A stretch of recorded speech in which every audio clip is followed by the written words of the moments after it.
दुपारी झोपावं की झोपू नये आणि दिवसा झोपणं कितपत योग्य आहे. आयुर्वेदामध्ये सांगितलं आहे की दुपारच्या झोपण्यामुळे मेदवृद्धी होते, म्हणजे चरबीचं प्रमाण वाढतं. याचं सोपं कारण असं आहे की दुपारी जेवण केल्यानंतर जर आपण शरीराची हालचाल केली नाही तर आपण जो आहार घेतो त्याचं पचन व्यवस्थित होत तर नाहीच, पण त्या आहारातल्या ज्या कॅलरीज किंवा उष्मांक असतात त्या उष्मांकांचा वापर न झाल्यामुळे त्याचं चरबीमध्ये रूपांतर होतं आणि वजन वाढतं. बऱ्याच लोकांना सवय असते की दुपारी जेवल्यानंतर अर्धा तास पाऊण तास लवंडायचं आणि मग उत्साहाने बाकी काम करायचं.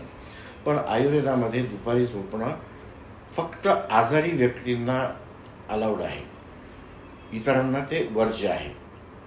दुपारी जेवण केल्यानंतर खूप फिरा असं नाही, पण काहीतरी बारीक हालचाल चालू ठेवा की ज्याच्यामुळे पचनाला चालना मिळते आणि कॅलरीजचं किंवा उष्मांकांचा वापर होऊन वजन नियंत्रणात राहण्यास मदत होते. त्यामुळे शक्यतोवर दुपारी झोपणं टाळावं.